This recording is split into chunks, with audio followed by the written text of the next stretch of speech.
예민수의 경제 토크 김지훈의 훈훈한 주식 김지훈 대표와 함께 바이오 이야기하도록 하겠습니다.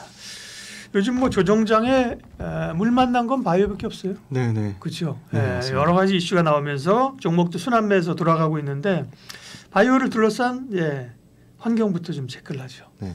앞부분에 진짜 중요한 말씀을 해주셨어요. 네. 올라갈 때 탄력 있게 올라가는 것도 중요하지만 빠지고 나서 반등 나올 때 얼마나 세게 반등 나오냐 진짜 중요한 말씀이시거든요. 근데 보면 8월 5일 날 다 급락 나오고 가장 빠르게 반등의 강도가 셌던 게 역시 제약바이오입니다. 그래서 하반기에도 역시나 주도주의 지위를 놓치지 않을 거라 그런 기대감이 충분히 합리적으로 예측해 볼 수가 있고요.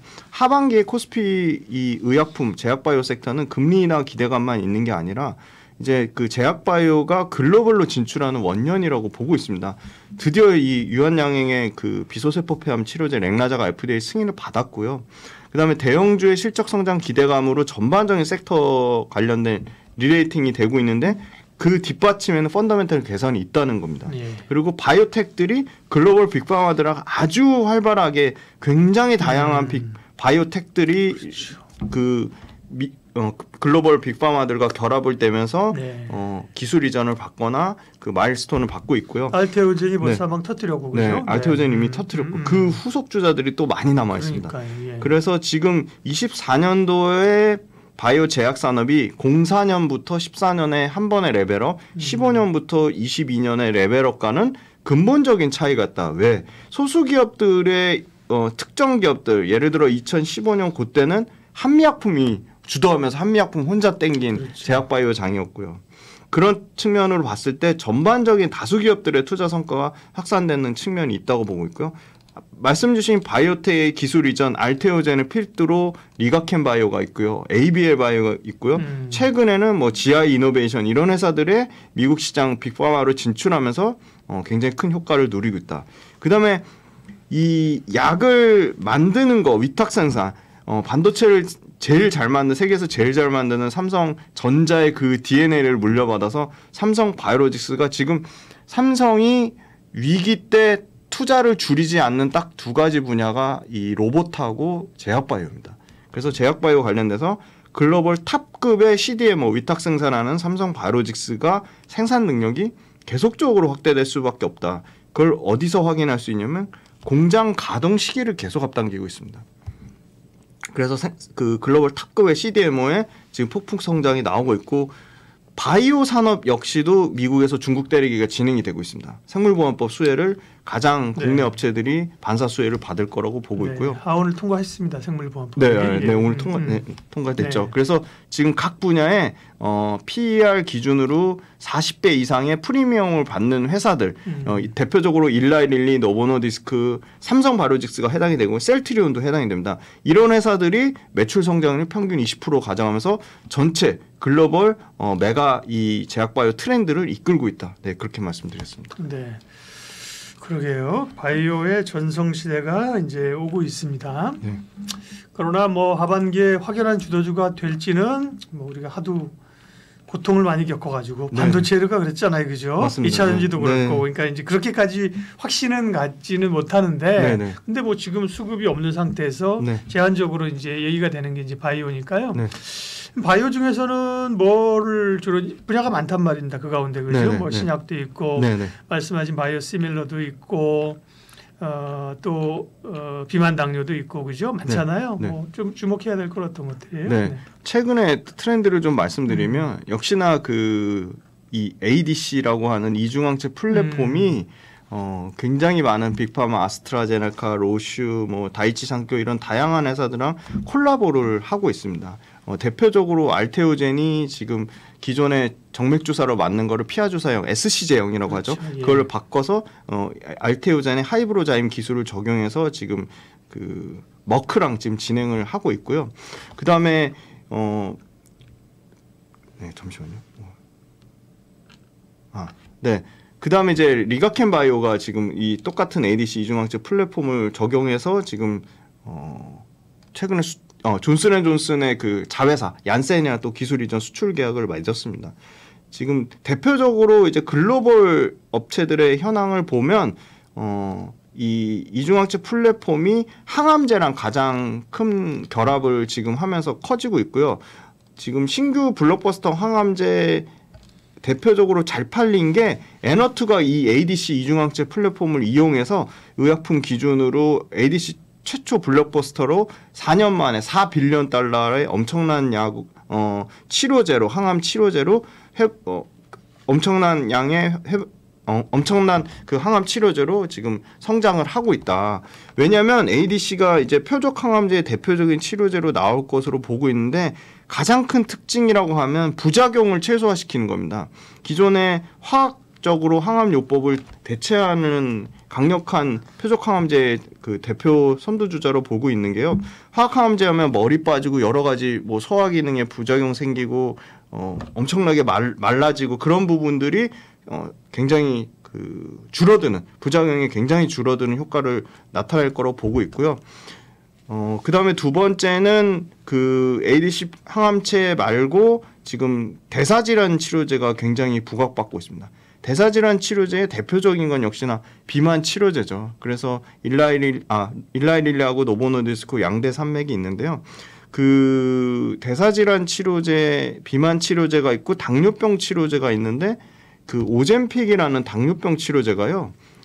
올해 전체 글로벌 빅파마가 판매하는 항암제 포함 매출에서 역시나 1등은 머크의 키트루다라는 항암 치료제가 1등이고요.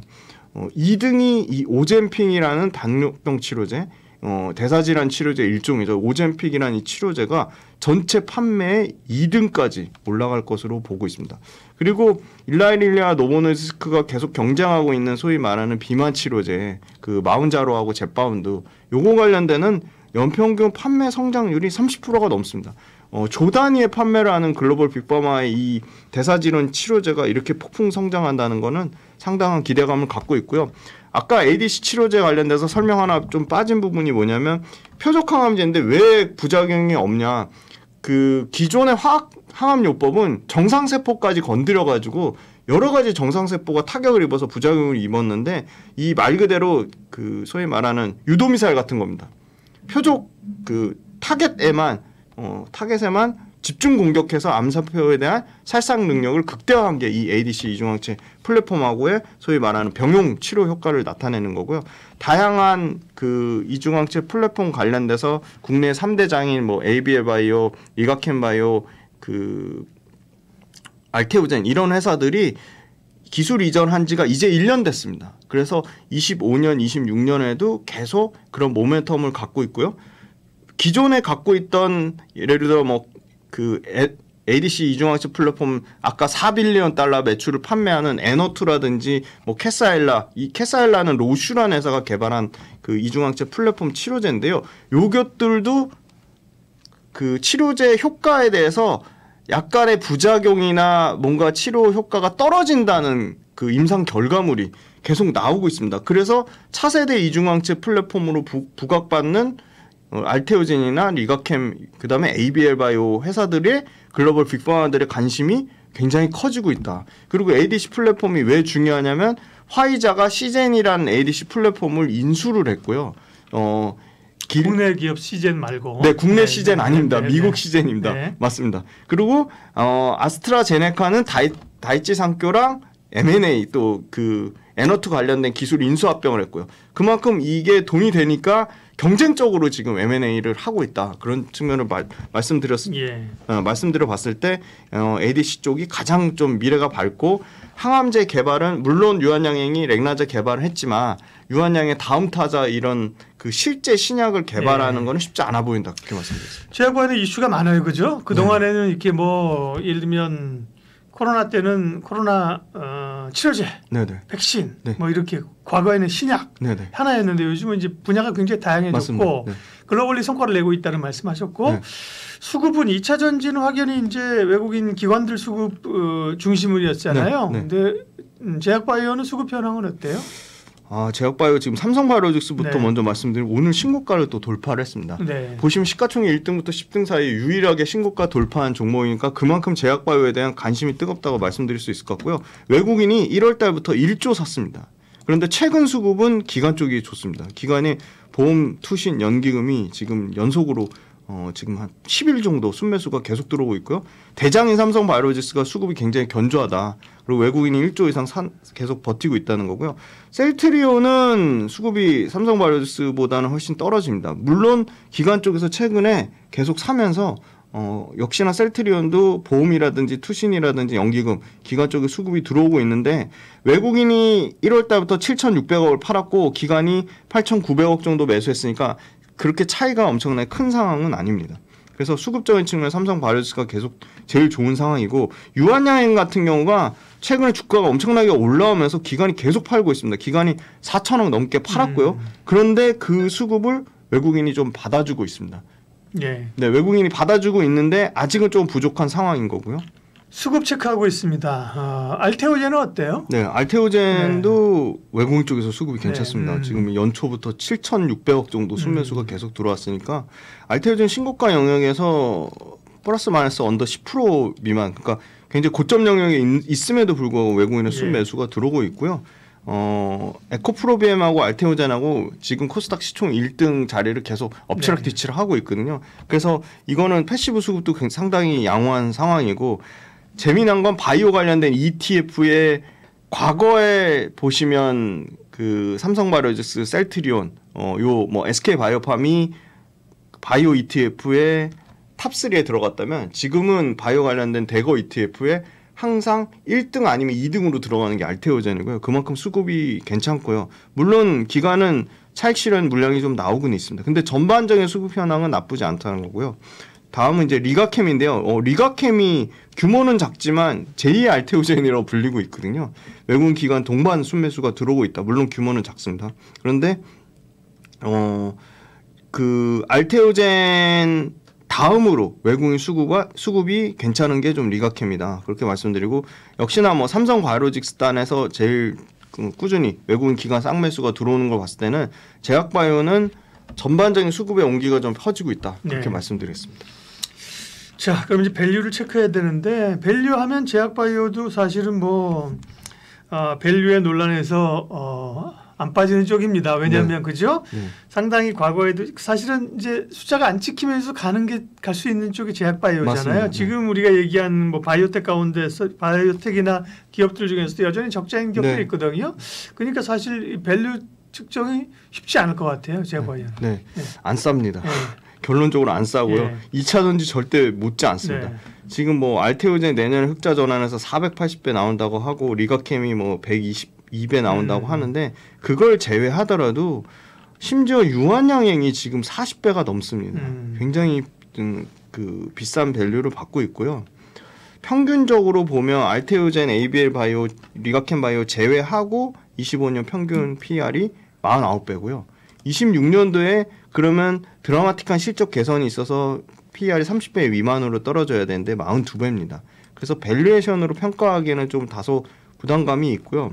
삼성바이오로직스가 지금 내년 기준으로 56배니까 삼성바이오로직스도 밸류에이션이 비싸고 그래서 뭐 이따가 말씀드리겠지만 그러면 전통제약사 중에 밸류에이션 싼데 어떤 신약의 모멘텀도 갖고 있고 실적 개선도 같이 동시에 이루어지는 게 어떤 게 있을까 봤더니 대표적으로 HK 이노엔이라는 회사가 눈에 띄더라고요. 내년 PER 기준으로 14배니까 뭐 압도적으로 싼 수준입니다. 그렇게 보면 뭐 한미약품이나 그죠? 유한양행은 이제 신약 승인 하나 받았고, 그렇죠. 한미약품이나 뭐 녹십자 뭐 이런 데 돼 있는데 한미약품은 뭐 사실은 뭐 경영 이외의 것들로 그죠? 경영과 관련된 이런 게 좀 노이즈가 있고. 자, 그 제약바이오는 결국 이제 종목별로 접근을 해야 돼요, 그죠? 그러면 관심 가질 기업 말씀해 주세요. 일단은 HK 이노엔이 굉장히 좋아 보입니다. HK 이노엔이 뭐 다른 거 주가 오른 거에 비하면 세 발의 PE 수준으로밖에 못 올랐고요. 근데 밸류에이션은 엄청 쌉니다. 내년 기준 14배니까 정상적인 밸류에이션이 가능하고요. 10명 중에 1명 내지 2명은 이 위 관련된 질환을 앓고 있다고 합니다. 그 위식도 역류질환 치료제인데요. K캡이 이제 막 스타트를 끊었다. 글로벌로. 위식도 역류질환 치료제. 그럼 K캡을 왜 써야 되냐가 중요할 것 같은데요. 기존의 위식도 역류질환 치료제는 PPI 제제를 씁니다. 그런데 이거를 K캡이 PCAB 제제로 바꿨습니다. PCAB 제제를 쓰는 이유가 있어야 되는데요. 약효 발현 시간이 PPI보다 훨씬 빠르고요. 그다음에 약효의 효능이 장시간 유지된다는 장점이 있습니다. 그리고 세 번째는 식사 중에도 약을 먹어도 전혀 이 위에 지장이 없는 복용에 대한 편의성이 좋아지고 있습니다. 그럼 폭풍 성장해야 되는데 그렇지 못합니다. 왜냐하면 가격이 비쌉니다. 그리고 미국 보험에 등재돼야 되는데 아직 그 정도 단계까지는 못 간 겁니다. 그래서 두 가지가 있는데요.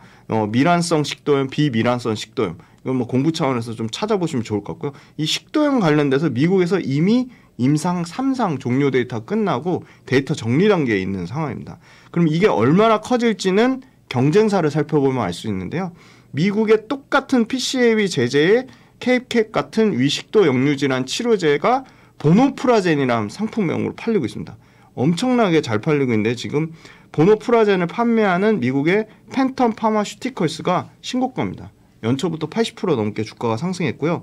기존 PPI 대비 위산에 의한 활성화도 필요 없고 약효가 빨리 발현되고 그래서 이 팬텀 파마슈티컬의 매출이 보노프라젠 매출이 폭풍 증가하고 있고 똑같은 이 PCAB 제제를 쓰는 일본의 타케다 제약이 있습니다. 타케다 제약이 매출이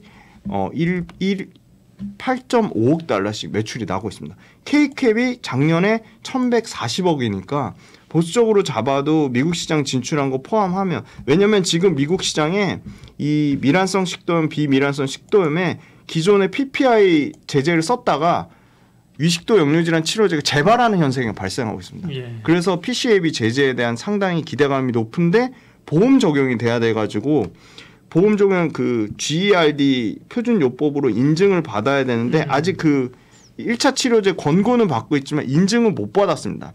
그래서 정부에서 한 게 뭐냐면 환자한테 $25만 지불을 하고 나머지는 나머지 약가 부담을 정부에서 완화시켜주겠다.